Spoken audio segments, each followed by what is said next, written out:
Dear students, 8 number episode आ गया है। एक दिन का डिले हुआ क्योंकि कुछ इमरजेंसी आ जाने के कारण कल एपिसोड हम नहीं डाल पाए।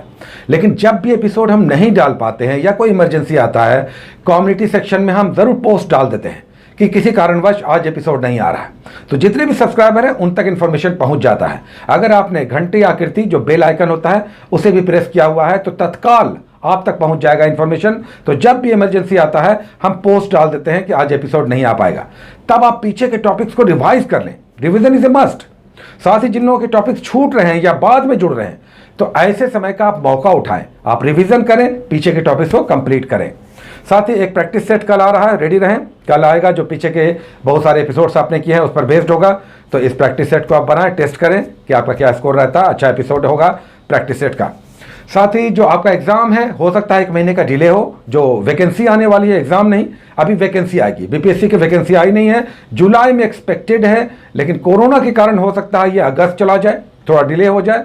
सो संभवतः हो सकता है कि 1-1.5 महीने का डिले हो जाए, हो सकता है टाइम पे भी आ जाए। अभी इस पर कोई कंफर्मेशन नहीं है। टेंटेटिव डेट जुलाई है आपकी वैकेंसी आने की। और तब जितने भी ग्रेजुएट हैं और जो 20 से लेकर 37 तक जनरल कैटेगरी और 42-45 तक रिजर्व कैटेगरी के हैं वो बीपीएससी के अधिकारी बन सकते हैं।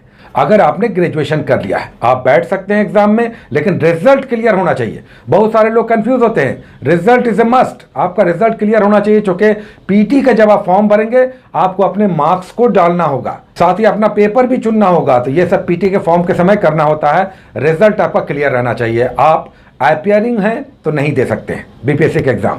साथ ही ऑप्शनल पेपर को लेकर माइंड आप क्लियर कीजिए। धीरे धीरे 1-1.5 महीने के अंदर आप कंफर्म हो लें कि आपने कौन सा सब्जेक्ट चुनना है, तो ये आप कंफर्म कर लें। और जो एज काउंट होता है जो 20 से लेकर 37 होगा जनरल कैटेगरी में, और फीमेल और रिजर्व कैटेगरी में 40-42 होगा, उसमें एज काउंट यूजुअली 1 अगस्त से होता है। 1 अगस्त 2021 को डेडलाइन होगा जो वैकेंसी आएगी। उस हिसाब से आपका अधिकतम एज 37 जनरल में है, महिला है तो 40 और रिजर्व कैटेगरी में है तो 40-42-45 भी हो सकता है। लेकिन जो एज काउंट होगा वो 1 अगस्त को काउंट होगा। तो बी रेडी फॉर दैट। चलिए आज जो हम लोग टॉपिक्स कर रहे हैं 8 नंबर, उसमें फ्रीडम स्ट्रगल हम लोग लेकर चलते हैं। सबसे पहला टॉपिक, अच्छा एक बात का ध्यान रखें, टॉपिक्स आ रहा, आप भी पढ़ रहे हैं, सब कुछ आगे चल रहा है, लेकिन ऐसी पढ़ाई हो कि पढ़ाई समझ में आए। जो बुक्स आपको बताया गया है वो सारे बुक्स बहुत ही इजी लैंग्वेज में लिखे गए, समझ में आना चाहिए। नहीं समझ में आता है तो आपको यूट्यूब और इंटरनेट का सहारा भी लेना चाहिए, लेकिन समझ कर पढ़िए। और करंट अफेयर्स में हमने 2 मैगजीन्स कहा है, और भी जो कुछ हम कहते हैं लेते चलिए, क्योंकि अगर इन सारे किताब और मैगजीन्स के साथ आप चलेंगे आपका कॉन्फिडेंस लेवल कुछ और होगा। साथ ही करंट अफेयर्स डेली 10 आपको नोट करना है कॉपी में, डेली एकदम updated, daily 10 minimum current affairs आपको कॉपी में नोट करना है। ये सब कीजिएगा तो आपको बड़ा बेनिफिट मिलेगा आने वाले समय में। चलिए टॉपिक्स जो हम लोग कर रहे हैं उसमें मॉडर्न इंडिया में आज हम लोग फ्रीडम स्ट्रगल स्टार्ट कर रहे हैं। स्वतंत्रता संग्राम। इससे पहले क्या हो रहा था? स्वतंत्रता संग्राम नहीं हुआ था। 1857 को स्वतंत्रता संग्राम बहुत सारे लोग नहीं मानते हैं, क्योंकि इसे कुछ लोग सिपाही विद्रोह, कुछ लोग जमींदारों का विद्रोह, कुछ क्षेत्रीय विद्रोह, इस तरह से अलग अलग इतिहासकारों ने इसे नामित किया है। लेकिन अगर स्वतंत्रता आंदोलन संस्थागत रूप से कहीं शुरू हुआ, कब से शुरू हुआ, तो ये था 1885। 1885 में सबसे पहले अगर संस्थागत रूप से कोई संस्था स्थापित हुई राष्ट्रीय आंदोलन के लिए तो वो थी भारतीय राष्ट्रीय कांग्रेस, जिसमें बहुत सारे तत्कालीन लीडरों ने ये सोचा कि अब एक प्लेटफॉर्म होना चाहिए। और उसके लिए ग्वालियर टैंक मैदान के गोकुलदास तेजपाल संस्कृत विद्यालय में सबसे पहले 72 लोग बैठे और उन्होंने एक राजनीतिक संस्था की नींव रखी, जिसके अध्यक्ष कौन थे? व्योमेश चंद्र बनर्जी, डब्ल्यू.सी. बनर्जी, जिसमें ए.ओ. ह्यूम एक अंग्रेज अधिकारी था, उसकी बड़ी महत्वपूर्ण भूमिका थी। उस समय तत्कालीन जो लीडर्स थे वो सब नरम दल के थे, ऐसे लोग थे जो संघर्ष अभी नहीं चाह रहे थे। इसलिए 1885 से लेकर 1905 तक आपको करना है जो नरम दलीय फेज या स्वतंत्रता आंदोलन का प्रथम चरण कहलाता है। इस समय जितने भी लीडर थे, दादा भाई नौरोजी, फिरोज शाह मेहता, गोपाल कृष्ण गोखले, सुरेंद्रनाथ बनर्जी, आनंद मोहन बोस, बदरुद्दीन तैयब जी, ये सब नरम दलीय लोग थे। ये सब सीधे संघर्ष से अभी बचना चाह रहे थे, इसलिए इस फेज को नरम दलीय फेज कहते हैं। ये प्रमुख नेताओं के नाम भी आपको जानना चाहिए, क्योंकि एग्जाम में कई बार आ जाता है निम्नलिखित में से कौन गरम दलीय नेता थे। तो ये सारा फेज 1885 से 1905 तक करना है। कहाँ कहाँ कैसे कैसे बैठकें हुई, कौन अध्यक्षता कर रहा था, पहला 4 अधिवेशन 85, 86, 87, 88 अध्यक्षता कौन कर रहा था, कहाँ ये संगठन स्थापित हुआ, पहले ये कहाँ स्थापित होने वाला था, इसका ओरिजिनल नाम क्या था? पहले भारतीय राष्ट्रीय कांग्रेस नहीं, भारतीय राष्ट्रीय संघ इसका नाम था, Indian national union, Indian national Congress नहीं। किसके नाम पे? दादा भाई नेहरू जी के कहने पर इसका नाम इंडियन नेशनल यूनियन से इंडियन नेशनल कांग्रेस कर दिया गया। यह पहले पुणे में होने वाला था, लेकिन बाद में यह तत्कालीन बॉम्बे में हुआ। तो ये सब करेंगे। आरंभिक चरण राष्ट्रीय आंदोलन का, इसी समय संस्थागत रूप से स्वतंत्रता आंदोलन की संघर्ष की नींव पड़ी। उसके बाद ज्योग्राफी का एक टॉपिक आज हम लोग कर रहे हैं। अगर क्रमवार आप पढ़ रहे हैं, कई लोग कहते हैं पेज नहीं मैच करता, पेज नहीं मैच कर रहा तो पिछले टॉपिक के बाद वाला टॉपिक होगा, आगे बढ़ जाइए। तो आज हम लोग जलवायु कर रहे हैं। जलवायु यानी क्लाइमेट, यानी ऐसी लंबी मौसमी दशाएं जो लंबे समय तक रहती हैं, उसे हम जलवायु के रूप में जानते हैं। अब भारत में तो 4 प्रमुख जलवायु हैं, जाड़ा, गर्मी, बरसात और बसंत। लेकिन मुख्य रूप से आपको मानसूनी जलवायु पढ़ना है। किस प्रकार भारत में मानसून आता है, कहां से आता है, दक्षिण पश्चिम और उत्तर पूर्वी मानसून आपको पढ़ना है। यह किस प्रकार अरब सागर से और बंगाल की खाड़ी से आता है, केरल से इन करता है। अलग अलग क्षेत्रों में इसका क्षेत्रीय नाम है, जैसे बंगाल में इसे काल बैसाखी कहते हैं, जबकि केरल कर्नाटक में इसे मैंगो शावर के रूप में भी जानते हैं। उसी तरह से ला नीना और अल नीनो बीच में आपको दिखाई देगा, जेट स्ट्रीम दिखाई देगा। और बहुत महत्वपूर्ण है कोपेन का जलवायु वर्गीकरण। कोपेन साहब ने भारत की जलवायु को 8 प्रमुख भाग यहां पर आपको दिखाई देगा वर्गीकृत किया। किस आधार पर? भारत में मुख्य रूप से सब ट्रॉपिकल और मानसूनी जलवायु है। इसे इंग्लिश के कुछ शब्दों से सांकेतिक किया जाता है, जैसे गंगा के मैदानी क्षेत्र या उत्तर पूर्वी नॉर्थ ईस्ट के जो राज्य हैं उन्हें CWG कैटेगरी में डाला गया।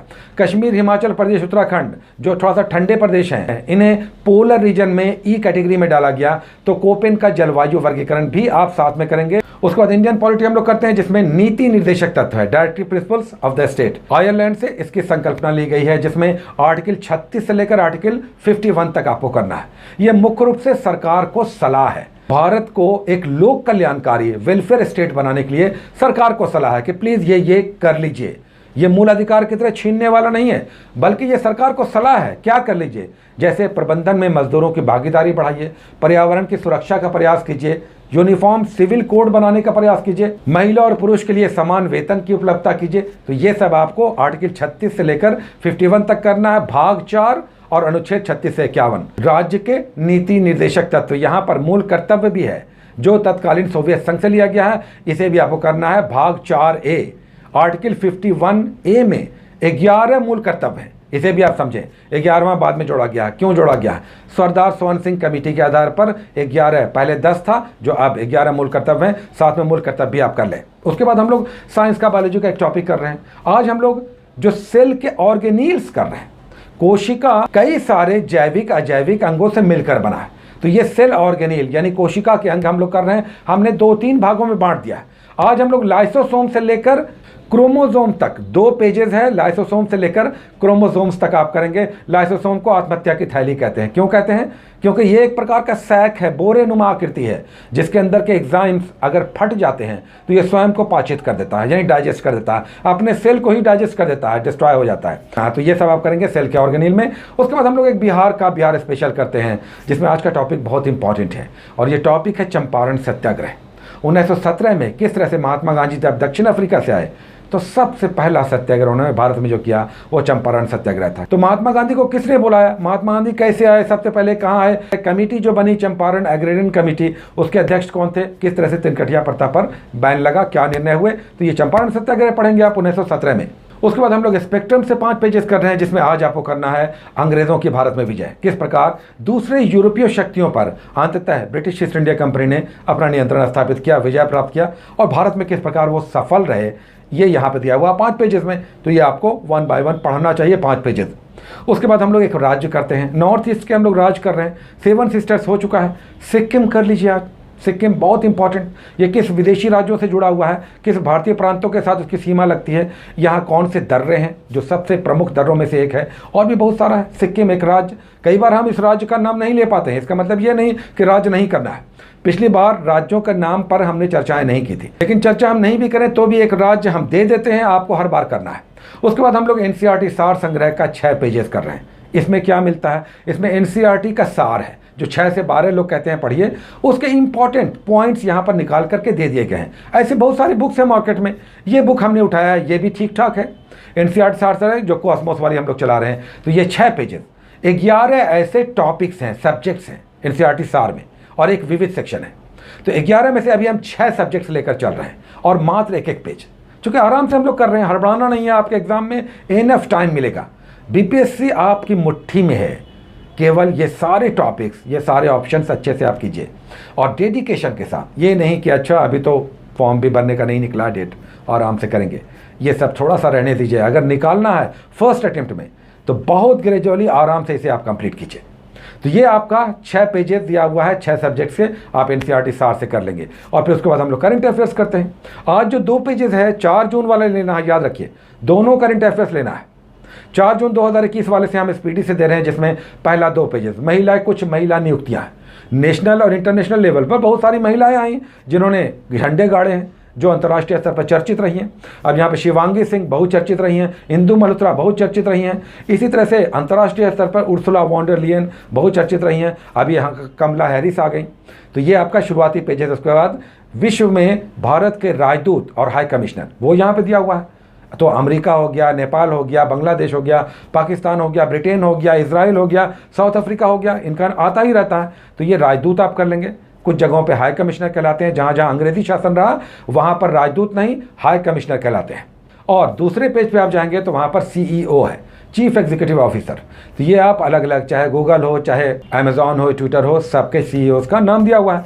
उधर आप जाएंगे लास्ट में, आप लास्ट में जाएंगे तो डेट वाइज है, तो डेट वाइज कर लीजिए। डेट वाइज हम आपको 10 से लेकर 20 मई तक का दे रहे हैं, 2021 का बहुत लेटेस्ट करंट हो गया। तो ये 10 दिन का आप करंट अफेयर्स कर लीजिए डेट वाइज। उसके बाद परीक्षा मंथन लक्ष्य 3 लेना है। लक्ष्य 3 में भी हम शुरुआत के कुछ पेजेस देते हैं जो बड़े बड़े टॉपिक्स हैं। ये मेंस पॉइंट ऑफ व्यू से भी टॉपिक्स हैं, जैसे आज है निजीकरण पर है, प्राइवेटाइजेशन पे है। तो हम कुछ जंप भी पेजेस करेंगे जो आपके लिए इंपॉर्टेंट नहीं है, पीटी के लिए। तो जंप करके भी हम पेजेस देंगे, ये मत समझिएगा कि बीच का पेज कहाँ चला गया।